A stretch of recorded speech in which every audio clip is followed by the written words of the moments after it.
시편 126편은 부제가 있습니다. 바로 성전을 향해 올라가는 노래라는 부제가 붙어있지요. 따라서 이 시편은 다윗이 기록한 시편이 아닌 것을 우리에게 알려주고 있는데 70년 만에 포로에 사망돼서 고국 이스라엘로 돌아온 무리들이 그 기쁨과 감격 속에서 지금 하나님의 성전이 있었던 예루살렘을 향해서 올라가면서 바로 노래한 노래로 그렇게 되어져 있습니다. 마치 우리나라가 예전에 일제 치하 36년을 끝내고 해방이 되었을 때에 전국에서는 대한독립 만세가 있었던 바로 그 광경을 우리가 떠올리게 된다고 하는 것입니다. 그래서 오늘 보면 1절로 2절 보면 이렇게 말합니다. 우리는 꿈꾸는 것 같았도다. 그때 우리에게는 웃음이 가득하고 찬양이 찼었도다 라고 고백하고 있죠. 그 잃어버린 고향, 잃어버린 나라를 찾은 그 기쁨이야말로 경험해보지 않는 사람은 알 수가 없습니다. 우리가 오랫동안 고향을 떠났다가 고향에 돌아가도 남다른 감회가 있거든요. 하물며 70년 만에 고국으로 돌아온 이 무리들, 그 중에는 이제 바벨론에서 태어난 사람도 있을 것이고, 그리고 이스라엘에서 아예 포로로 끌려갔다가 돌아온 무리들도 분명히 있었다라고 볼 수 있습니다. 그러므로 그들의 눈에는 이와 같이 보면 바로 웃음이 가득하고 믿음이 좋고 약하고를 떠나서 입술에 찬양이 찼었다라고 그날의 그 감격을 우리에게 소개를 해주고 있다고 하는 것입니다. 그러나 우리 신앙생활에는 항상 좋은 일만 있는 것은 결코 아닙니다. 세상 사람들은 말합니다. 고진감래다. 고생 끝에 낙이 온다는 거죠. 이 말은 무슨 말이냐면 인생을 살아가면서 고생이라고 하는 것은 누구든지 피할 수 없는 필수적인 과정이란 말이에요. 그러니까 고생 끝에 낙이 온다. 고생은 누구나 한다는 거죠. 그러나 그 결과는 사람마다 다르다고 하는 것입니다. 우리 신앙인들도 마찬가지입니다. 믿음 생활을 잘해도 그 사람의 인생에 예기치 못한 그런 일들이 얼마든지 발생할 수 있습니다. 그렇기 때문에 우리가 그런 위험을 만나고 고난을 만났을 때에 어떻게 우리가 처신하는가에 따라서 그 사람의 믿음이 평가될 수 있다고 하는 것이죠. 그렇기 때문에 우리 신앙인들이 어려움을 만났을 때에 원인이 무엇인가에 따라 물론 다른 처방이 내려집니다만은 그러나 대부분이 우리가 당하는 어려움은 사실은 원인이 누구에느냐 우리 자기 자신이겠다는 거예요. 물론 성경에는 하나님께서 하나님의 영광을 나타내기 위해서 때로는 고난을 허락하는 경우도 있습니다만 그것은 대단히 많지는 않다고 하는 거죠. 그러면 우리가 오늘 말씀 보면서 과연 그리스도인들은 그런 예기치 못한 고난을 맞이하고 그리고 어려움을 맞이했을 때에 어떻게 그것을 이겨낼 것인가 오늘 성경은 우리에게 알려주고 있다고 하는 것입니다. 우리가 오늘 제목을 뿌림으로 거두는 기쁨이라고 잡았는데 뿌려야만이 거두는 기쁨을 얻을 수 있다고 하는 것입니다. 우리가 뿌려야 될 것은 과연 무엇일까요? 무엇을 뿌리고 무엇을 심어야 과연 기쁨으로 거둘 수 있는지 이 시간 우리가 말씀을 통해서 생각해 보면서 거두는 기쁨을 누리기 위해서 우리가 먼저 선행해야 될 것이 무엇입니까? 오늘 말씀을 통해서 확인해 보면서 다시 한번 말씀에 힘을 얻는 그런 시간이 되어야 할 것입니다. 첫째로 우리가 거두는 기쁨을 누리기 위해서 해야 될 건 무엇입니까? 오늘 본문 5절 말씀에 보면 씨를 뿌려야 된다라고 말씀합니다. 씨를 뿌린 게 어떻습니까? 눈물을 흘리며 씨를 뿌리라는 거죠. 눈물을 흘리며 씨를 뿌리는 자는 바로 기쁨으로 거둡니다. 여기서 말하는 눈물로 뿌리는 것은 뭐냐? 기도하는 거예요. 기도. 왜냐하면 이들이 지금 이제 돌아온 자의 기쁨이 있지만은 또 한편으로 무엇입니까? 무거운 마음이 있습니다. 그 이유는 바벨론에 아직까지 돌아온 무리들보다 더 많은 무리들이 지금 바벨론에 남아있잖아요. 1차 포로 귀환이 바로 스룹바벨에 의해서 있었는데 이때 당시 약 4만 명이 돌아옵니다. 4만 명. 그러니까 바벨론을 끌려갔던 인구 중에는 그 숫자가 결코 많지 않습니다. 남아있는 사람들이 훨씬 많다는 거죠. 다니엘도 이때에 살아있었지만은 포로에서 돌아오지 않습니다. 왜냐? 바벨론에 여전히 그는 중요한 요직을 맡고 있었기 때문이죠. 다니엘뿐만 아니라 그 세 명의 친구 하나냐와 미사엘과 아사랴도 이때에 돌아오지 않습니다. 왜냐? 그들은 왕의 신임을 받아가지고 중책을 맡고 있었기 때문이다라고 볼 수 있다고 하는 것입니다.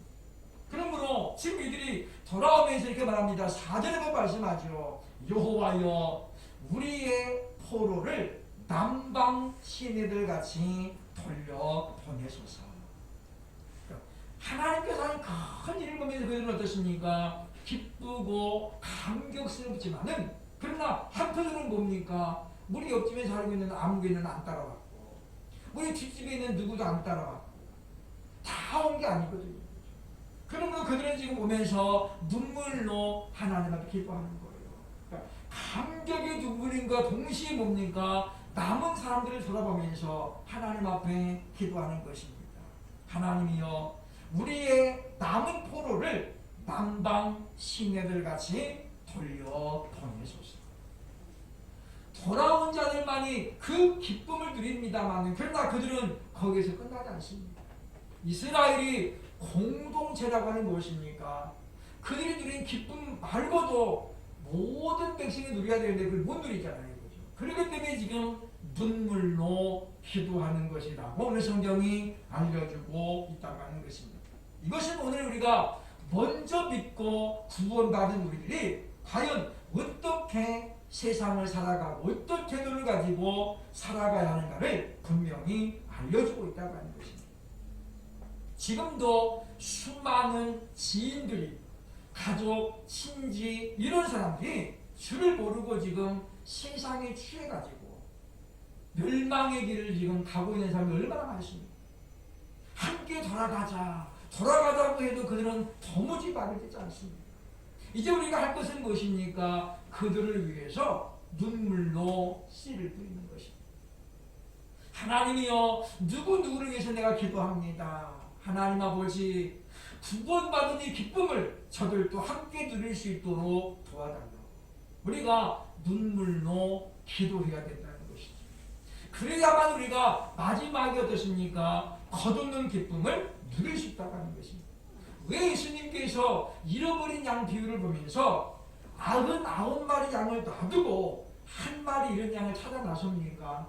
그 잃어버렸던 한 마리 양을 찾았을 때 그 기쁨을 주님은 알고 있었기 때문이라는 것이죠. 저와 여러분이 눈물로 기도하면서 그 영혼이 마침내 돌아왔을 때 우리에게도 큰 기쁨이 있을 줄로 믿습니다. 뿐만 아니라 하나님께서 그걸 보고 얼마나 기뻐하시겠는가라고 하는 것입니다. 그러므로 사랑하는 여러분이요, 우리만 나만 구원받았다고 해서 얼굴이 기쁨이 넘치고 찬양이 넘치고 그렇게 끝났다면 하나님을 결코 그것을 가지고 기뻐하지 않습니다. 왜냐? 우리는 공동체성을 가지고 있어야 되거든요. 적어도 우리가 살아가면서 내 아는 사람들 가운데 내가 과연 몇 사람에게 복음을 전합니까? 내가 과연 몇 사람이나 품고 기도해 왔는가? 그들 중에 또 몇 사람이 예수님을 영접했는가? 그래서 다니엘서 보니까 말씀하잖아요. 그죠? 많은 사람들을 옳은 대로 돌아오게 한 자는 하늘의 별과 같이 빛나리라. 하늘의 별과 같이 빛난다는 것입니까? 많은 사람들이 우러러본다는 것이죠.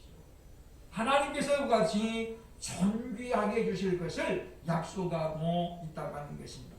그럼 우리는 우리가 누리는 이 기쁨, 주께로 돌아왔다가는 그 감격을 가지고 우리가 이제 그러면서도 아직도 그 기쁨을 모르는 사람들을 위해서 우리가 눈물로 기도해야 되겠다라고 하는 것입니다.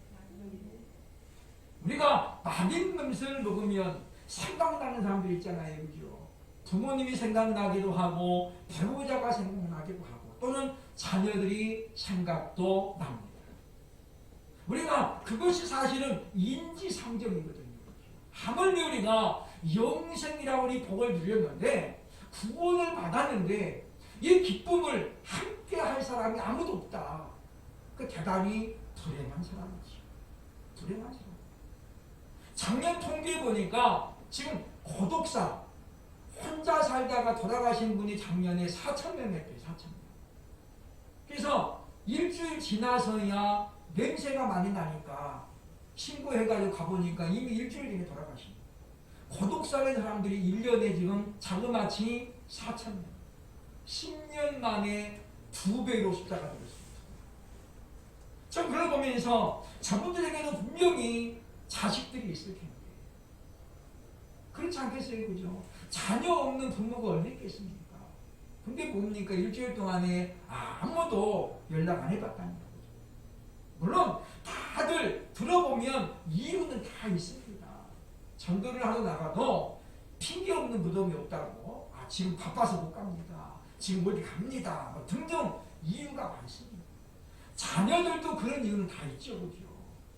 그러나 문제는 우리가 삶을 살아가면서 나라는 존재가 있기까지 누가 과연 희생했는가 우리가 돌아볼 필요가 있겠다라고 하는 것입니다.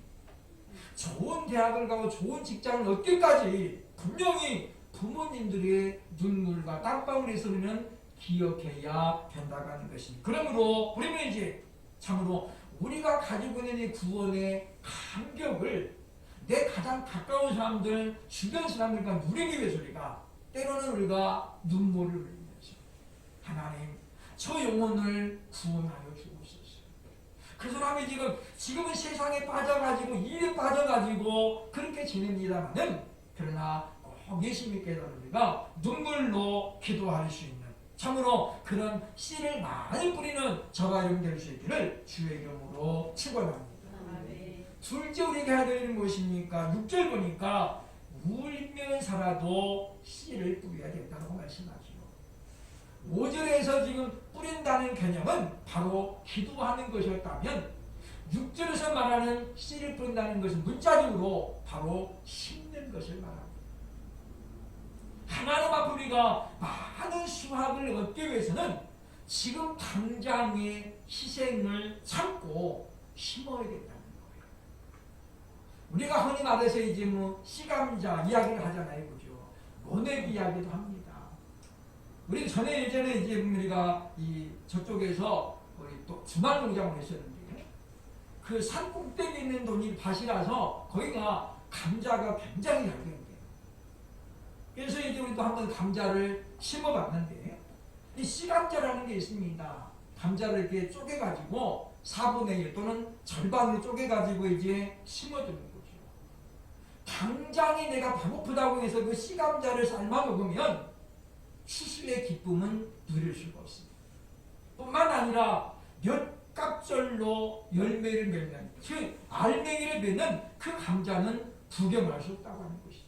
그럼 오늘 본문에 말하는 울며 씨를 뿌린다는 건 뭐냐면 지금 당장에는 희생을 참고 그리고 고생을 감내할지라도 하나님께서 내게 원하시는 것을 기꺼이 순종하는 것이 우리에게 말하고 있습니다.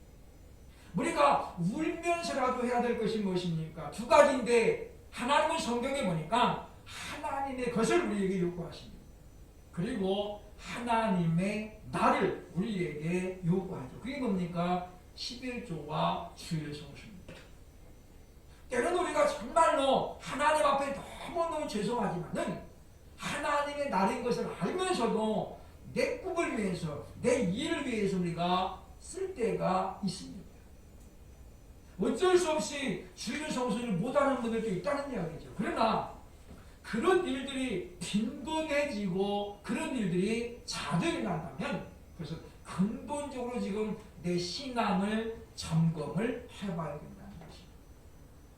우리가 하나님께서 요구하는 것도 안 하면서 우리가 복받기를 원한다는 것은 그것은 모순 중에 모순이라고 하는 것이죠.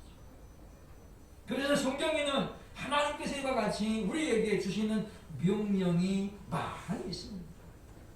하나님의 명령은 두 가지잖아요. 그죠? 하라. 그리고 하지 말라. 이거 두 가지입니다. 너는 이것을 하라. 또는 이것을 하지 말라. 그리하면 반드시 하나님께서 우리에게 조건부적인 약속을 주셨어요. 왜 하나님 우리에게 이것은 하라, 이것은 하지 말라 그랬을까요? 그것은 바로 우리에게 복을 주시기 위한 하나의 근거를 삼기 위해서. 우리가 하나님 말씀에 순종하는 하나님은 우리에게 수많은 복을 주시겠다라고 성경에 약속하고 있다고 하는 것입니다. 문제는 우리가 그 말씀에 순종하지 못하기 때문에 신앙생활을 하면서도 남들같이 복을 받지 못한다는 것이죠. 신명기에 보면 하나님께서 우리에게 말씀하시고 우리가 그 명령을 순종하면 받을 복에 대해서 설명하고 있는데 신명기 28장 2절에 보면 말씀합니다. 네가 네 하나님 여호와의 말씀을 청종하면 이 모든 복이 네게 임하여 네게 이르리니. 그리고 28장 6절에 보면 네가 들어와도 복을 받고 나가도 복을 받으리니 라고 말씀하고 있습니다. 모든 일을 하기만 하면 잘 된다는 거죠. 우리는 그런 손을 가지고 우리가 이제 금손이라고 말합니다. 미더스의 손이라고 하죠. 우리가 망해가는 기업도 그 사람이 관여하면 살아나요. 그러나 또 반대손도 있습니다. 잘 되는 기업도 그 사람이 관여하면 망하는 그런 기업도 있죠. 하나님께서 우리에게 뭘 약속하고 있습니까? 너희가 내 말을 청종하고 신종하며 네가 나가도 복을 받고 들어와도 복을 받을 뿐만 아니라 심지어 무엇도 복을 하니 네가 가는 길은 우양도 복을 받을 것이다 라고 말씀합니다. 저 아는 목사님 한 분이 이 개를 참 좋아하는데 이른바 이 상품성 있는 개를 키웠습니다. 정말 뭐 호랑이만한 개를 키웠는데 한 마리에 500만 원. 그거를 이제 이분이 키워가지고 한 마리만 새끼를 낳아도 본전 찾는 거예요. 그래가지고 이분이 그 큰 개를 이 개는 워낙 커가지고 짖는 것도 이렇게 왈왈왈 이게 아니에요. 소리 자체가 이거 개 소리가 아니에요. 저는 몇 번 갔는데 위압감을 얼마나 크든지. 그런데 이분이 개를 이렇게 마당에 키우는데 하나님 앞에 기도했대요. 하나님 새끼 2마리만 낳게 해주세요. 이 개가 새끼를 안 낳는 거예요. 그래가지고 이 워낙에 큰 개니까 먹는 것도 잘 먹여야 돼요. 어떨 때는 사람보다 더 잘 먹어보죠. 그러니까 결국은 이 개를 팔았어요. 왜냐? 몇 년 키웠는데 새끼를 안 낳으니까 팔아먹을 수 없잖아요. 결국에 이제 본전도 안 나오니까 결국에 다른 사람에게 팔았는데 하나님께서 우리에게 복을 주시면 어떤 일이 벌어지냐면 이런 우양도 하나님의 복을 받아가지고 한 마리 나올 걸 2마리 낳게 되고 2마리 나올 거를 3마리 낳게 된다는 거예요. 그러나 성경은 또 말합니다. 그러나 너희가 내 말을 청종하지 아니하면 반대가 된다는 거예요. 나가도 저주를 받고 들어와도 저주를 받는다는 거죠. 얼마나 끔찍한 이야기입니까? 그러므로 사랑하는 여러분이요, 우리는 울면서라도 씨를 뿌려야 됩니다. 지금 당장 목구멍이 포도청이라고 그러더라도 우리가 하나님 말씀에 순종해야 된다는 것이죠. 그게 바로 성경에 보면 수로보니 여인이 겪었던 일이잖아요. 이 과부가 아들 하나 데리고 살아가는데 오랜 기근 때 먹을 것입니다. 밀가루 한 주먹 남은 거 가지고 그거 가지고 이제 빵 만들어 가지고 이제 이거 먹고 우리 그만 가자 그러고 있는데 선지자 엘리사가 딱 와가지고 뭐라 그럽니까? 나한테 먹을 것 좀 가져와라. 그 여인이 말하잖아요, 그죠? 우리에게 남은 이 한 움큼 밀가루가 전부인데 우리 이거 먹고 지금 이제 세상 떠나려고 합니다. 엘리사가 뭐라고 그래요? 그건 너희들 알아서 하고 우선 나부터 먹을 거 주라. 얼마나 냉정한 사람이에요, 그죠? 우리 요즘 그렇게 하면은 큰일 나죠. 그런데 왜 엘리사가 그렇게 할까요? 하나님의 명령이에요. 그 여인이 이 엘리사의 말에 순종해가지고 자기 먹을 걸 지금 엘리사에게 공개하죠. 엘리사가 잘 먹고 이야기합니다. 내 집에 뭐가 있느냐? 그 밀가루의 가루가 비가 올 때까지는 계속해서 떨어지지 아니하리라. 그렇게 말합니다. 지금 그 한 움큼 어떻게 보면 씨감자 같은 거예요. 이거 먹고 이제 우리 그냥 가자 그랬는데 엘리사에게 그것을 대접했더니 하나님의 말씀에 순종했더니 하나님께서 무엇입니까? 그것에 수갑절의 밀가루를 주셔서 이제 가뭄이 끝나고 곡식이 생길 때까지 그 과정에 계속 밀가루가 떨어지지 않았다라고 성경 우리에게 말씀하고 있다고 하는 것입니다. 이것이 바로 울면서라도 씨를 뿌려야 될 그와 같은 이유다라고 하는 것입니다. 성경에는 실제로 하나님께서 순종하는 자들에게 이와 같이 많은 복을 주셨음을 수없이 기록해주고 있다고 하는 것입니다. 그러므로 사랑하는 여러분이요, 지금 당장 눈앞의 것 때문에 우리가 급급할 것이 아니라 하나님 말씀에 온전히 순종해서 때로는 울면서라도 자기 자들을 희생하면서라도 하나님 말씀에 순종할 수 있는 저와 여러분 될 수 있기를 주의 이름으로 축원합니다. 세 번째, 그리하면 어떻게 됩니까? 세 번째 보면 그리하면 바로 거두는 기쁨을 누리게 된다라고 오늘 5절 6절 우리에게 말씀합니다. 5절에도 기쁨으로 거둔다는 말이 나오고 6절에도 보면 기쁨으로 가지고 돌아오리라는 말씀이 나옵니다. 이러한 기쁨을 우리가 누리기 위해서는 반드시 선행되어야 할 것이 뭐라는 거예요? 뿌리는 것, 심는 것이 선행되어야 한다고 하는 것입니다. 이것은 우리가 이와 같이 눈물로 기도하고 내 것을 포기하고 하나님 앞에 드릴 때, 하나님께서 이루어 드릴 때에 하나님은 불꽃 같은 눈동자를 지켜보고 계신 결과를 우리에게 경험하게 만든다고 하는 것입니다. 사실 하나님께서 뭐가 아쉬워서 우리에게 뭘 요구하는 건 아니죠. 왜냐? 실상 하나님께 우리가 믿음으로 드리는 것들, 그것은 전적으로 우리 자신을 위해서 심는 겁니다. 근데 사람들이 말하죠. 하나님께 그냥 바쳤다. 그리고 결과가 아무것도 없는 걸 말하지만은 실상은 전혀 아닙니다. 하나님 우리에게 갑절에 갑절을 주신다는 거죠. 그러므로 우리는 하나님 말씀 우리가 먼저는 믿음으로 순종해야 되겠다라고 하는 것입니다. 많은 사람들이 하나님이 자신과 함께하고 있음을 믿을 때도 있지만은 못 믿을 때가 훨씬 많습니다. 훨씬 많죠. 조금만 어려워도 하나님 저 사랑하시나요? 저를 혹시 버리셨나요? 많은 사람들이 이렇게 잠자답을 해봅니다. 많은 목회자들이 어려움을 당하면 그렇게 하나님께 묻죠. 하나님 저 이렇게 하려고 시켰습니까? 그런데 지난주 제가 영상을 보면서 손현보 목사님 말씀을 제가 잠깐 들었는데 그분 이야기를 지난 9월에 우리가 각 교단들이 총회를 합니다. 총회를 하면은 각 노회에서 노회 현황을 보고하거든요. 우리 노회 지금 올해 교회가 몇 개 보고를 합니다. 그거를 이제 결산을 내봤더니 작년과 올해 19개월 동안에 한국 교회가 무려 9,400개가 사라졌습니다. 문을 닫았다는 이야기. 9,400개면 우리 한국 교회의 20%입니다. 5분의 1이 문을 닫는 거예요. 어떤 교회가 문을 닫겠어요? 다 미자리 교회.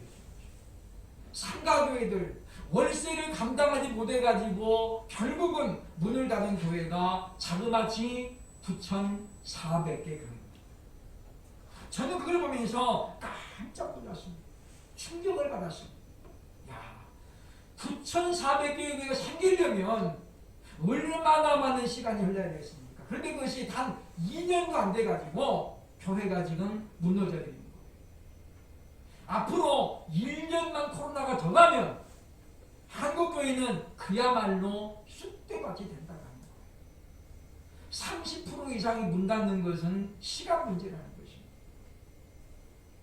일제치하에도 그리고 6.25 동란을 겪으면서도 한국교회는 끊임없이 성장이 왔습니다. 그런데 지금 현재 교회가 9,400개 교회가 사라졌다고 합니다. 그런 뉴스를 보면서 정말 하나님 한국교회 어찌면 좋겠습니다. 그런 탄식이 저도 모르게 흘러나오더라고요.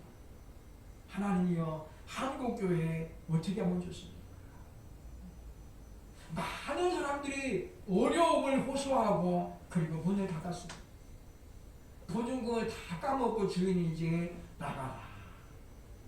그래서 나가는 수밖에 없습니다. 우리 전에 했던 예광교회 자리도 지금 그렇게 해서 지금 나갔잖아요. 간판만 달아있을 뿐이지 예배를 안 드린 지가 지금 벌써 1년하고도 6개월입니다. 간판은 있지만은 예배당 비어진 지가 오래됐다는 것이죠. 더 이상 주인이 이제 까먹을 게 없어. 보증금 다 까먹었잖아요. 주인이 이제 나가십시오. 그렇게 하라. 그런 교회가 9,400개. 그럼에도 불구하고 우리 교회를 돌아보니까 작년과 올해 하나님의 은혜로 우리는 참 잘 이겨왔습니다. 이것들이 우리가 지난번에 말씀드렸습니다만 이삭이 100배 수확을 거둔 것이 이삭의 수고와 노력의 결과가 아니라 바로 하나님 말씀에 순종한 결과임을 보는 것처럼 우리 교회가 이와 같이 하나님 앞에 은혜를 풍성하게 받는 것도 우리가 하나님 말씀에 순종하여 주일마다 자리를 지키고 그것을 하나님께서 어여쁘게 보신 결과라고 저는 믿습니다. 아멘. 하나님의 은혜가 아니면 우리가 어찌 견딜 수 있습니까? 우리보다 숫자가 더 많은 교회도 문을 닫는 그런 일들을 저는 봤습니다. 일산에 있는 어느 교회는 30년 이상 모이는 교회인데 이 교회는 코로나가 터지면서 가장 먼저 문을 닫았습니다. 그리고 사택으로 들어갔습니다. 30명이 들어가서 사택은 없습니다. 그죠? 우리 집에는 30명 들어오면 다 서 있어야 돼, 서 있어야 돼. 그잖아요, 그죠? 사택이 크다는 건 뭐 교회가 크다는 거잖아요. 교회가 큰 교회는 사택에서 예배 안 드려요. 작으니까 그런 건데 결국 어떻게 되겠습니까? 성도들은 다 흩어집니다.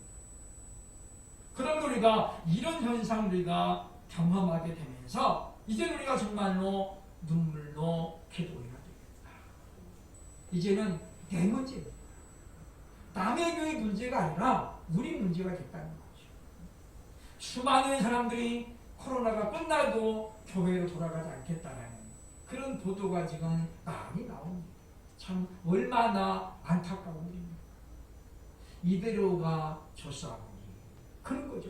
이대로가 좋사오니 이런 상황에서 우리는 과연 우리가 거두는 기쁨을 맛보기 위해서 무엇을 어떻게 해야 되는지 이 시간 다시 한번 말씀을 통해서 확인했으므로 우리가 눈물을 흘리면서 기도하고 눈물을 흘리지라도 심음으로 말미암아 참으로 풍성하게 거두게 하시는 하나님의 은혜를 맛볼 수 있는 저와 여러분 될 수 있기를 주의 이름으로 축원합니다. 아멘.